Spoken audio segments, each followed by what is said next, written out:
Hey, Tav, and an out-of-this-world story from our space. Sometimes relationships are more like business transactions. Today on our space, this cheater is looking to make some long-term investments. My 24 male partner, 30 female, of 4 years, had an affair with a colleague, 22 to 23 male, on a mine site. We started dating on September of 2018, on my birthday, so that day has always been extra special to me. My partner does rostered work. She works 8 days on a mine site and is back 6 days off. I work a decent 9-to-5 job, so we are both pretty well off. She's also an international resident, so I have decided to help her get her visa to stay. We applied for the de facto spouse visa at the end of 2020. For the first 3.5 years, our relationship was really good. We both loved each other, and we're doing so much together. Unfortunately, some clashes between her and my mom led to us moving out and renting a place for 6 months. She knew how to do everything. She's extremely independent, knows how to take care of a house, and cooked really good food. I, on the other hand, was a bit of a dropkick and didn't know how to do any of that properly. Mom looked after me a bit too much, which handicapped me a lot when moving out. Also, I was working every day and being very smart with her money. We never had any money problems. I was also a bit selfish as a 23-year-old who tended to spend a bit too much time at the computer and away from household chores. I did make sure I spent some time with her, though. We watched some good shows like Game of Thrones, Money Heist, and Merlin. I did, however, clean enough to ensure we get 100% of her bond money back. I did all the de-weeding by hand.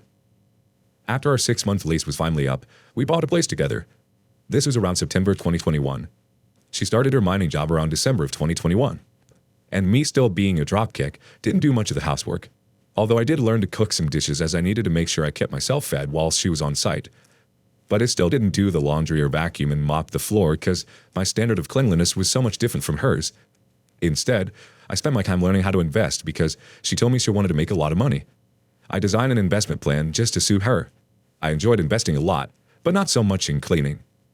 Come April 2022, she breaks down in her bedroom at my lack of help around the house. She tells me she's incredibly stressed with having to come back and do all the housework after 8 long days on the mine site. At this stage, I finally wake up and become the adult I should have become long ago. I started vacuuming and mopping the whole house once a fortnight and doing the laundry every week, making sure she has an empty basket to work with when she came back.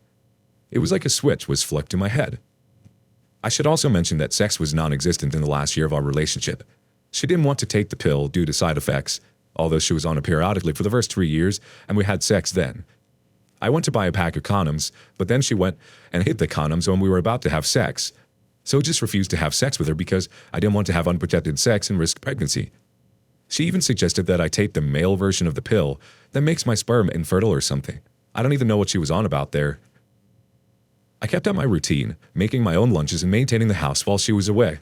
I finally become an adult that could survive on their own. But the relationship didn't seem to improve. Slowly, over time, she stopped cooking for me and didn't like me touching her in bed. She also gave me her cheek for kisses instead of her lips. Looking back, these were all red flags, but I was blinded by love and my desperation to save the relationship.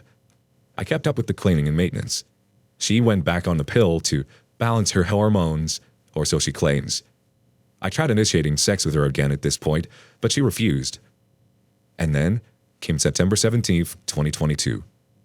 I was mopping the floor in my computer room and couldn't use it because the floor was wet. I went to use her laptop instead and saw everything in Messenger. She had been in a casual but intimate relationship with a man on the mine site, a little bit younger than me. The text messages were extremely explicit. I saw they had this going on since late July. I couldn't go any further back because I was about to throw up. I confronted her about it that night, and she told me she had been extremely stressed with work and had fallen out of love. I didn't understand. She loved me when I was a total dropkick. All of a sudden, I become this mature and capable adult, but she doesn't love me anymore. I was a total wreck for the next week and couldn't sleep well. I decided to call things off with her. I cannot be with someone who commits infidelity. We're going to split up our assets and go our separate ways. She told me she wants to remain as friends, but I don't think that's going to happen anytime soon. Nor do I think that's a good idea for either of us. This also has implications for her visa. She's currently on her temporary visa until the end of November this year, at which point we're supposed to sign off on some documents so she can get her permanent residency. I told her I refuse to sign any documentation as I basically have to lie, which can get me sent to jail along with a big fine. She may still be able to get her permanent residency if the department decides to award it to her, but she is at a much greater risk of having to go back to a student visa, which means she will lose her mining job, along with her life savings of having to enroll in some course she doesn't want to complete and pay international student fees, which are bloody expensive, along with wasting years of her life just to progress her spouse visa, all for nothing. Despite the harm she has inflicted on me, I hope she gets her permanent residency. It doesn't affect me either way, whether she gets it or not.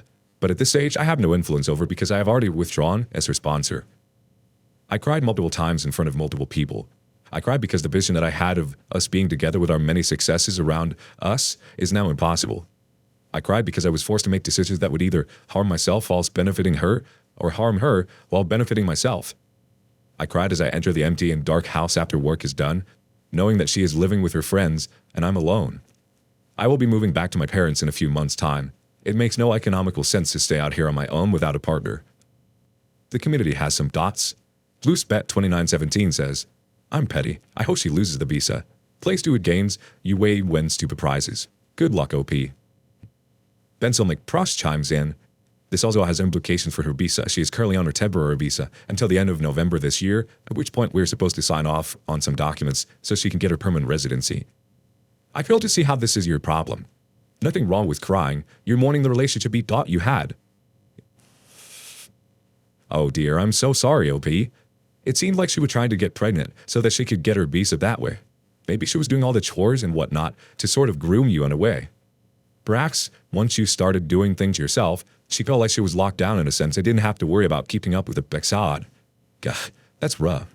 And the fact that you still want her to gain residency and be happy speaks volumes despite her disloyalty and lies. Shame on her for using you like that. Update. First of all, a massive thanks to everyone who took the time to read my first post and took even more time to drop a comment of support. I'm glad I came to this subreddit. The first 2-3 months after D-Day was torture. I was living alone in my house. I hadn't moved back in with my parents yet, and my mind was always on her and how she could make such a poor life decision given how intelligent she is, or was. I don't think she's so smart anymore. With the help of friends, family, and the subreddit, however, I managed to push through, finalize our separation, and move on. I liquidated our investments. I told the immigration agency that we were no longer together, and I withdrew as her sponsor, to stay on the safe, legal side of things. I gave her a share of the house. I bought out her share, so the house is mine, and investments to her, and I left it at that. Whilst all this was going on, she would make pathetic attempts at making amends, like washing the bed sheets and making the bed whilst I was at work. She bought me 6 jars of Pringles one day, and on another, she texted me, offering to give me a lift because it was raining slightly. I messed up the bed when I got back from work. I declined her offer to drive me home, but I did eat the Pringles that she bought. I wasn't going to let those things go to waste, but that didn't change the way I felt about her at all. To anyone reading this, all those things were done out of guilt. It's not love, it's guilt. There is a massive difference.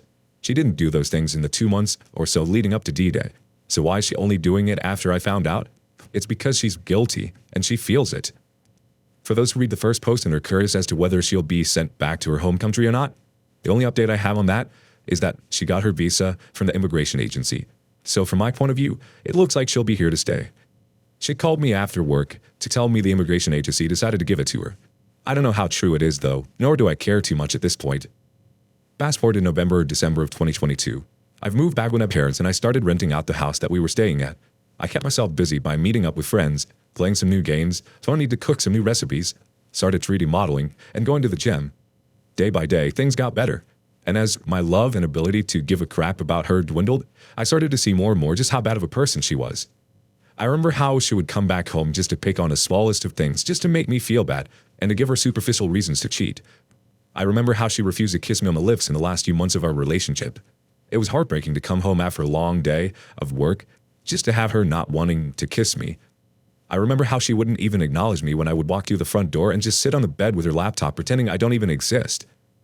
Well, that's all in the past. I have better things to do and better people to get involved with. Thanks for reading. And for those who had just gone through D-Day recently, there is light at the end of the tunnel.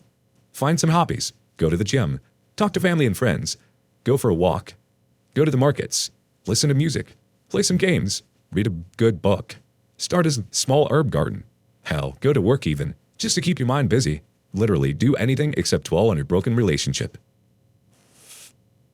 I would say it's even more than guilt. It seemed like she was definitely trying to whittle her way back into your life somehow, which is delusional.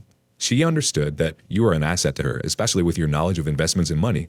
It seemed like a business deal from the start. I'm sorry, OP. What do you think? And thank you for joining us today on Our Space. Like and subscribe and hit that notification bell so you don't miss out on our next video. We don't want you to miss one. And if you like what you see and hear, please let us know in the comments below. Until next time,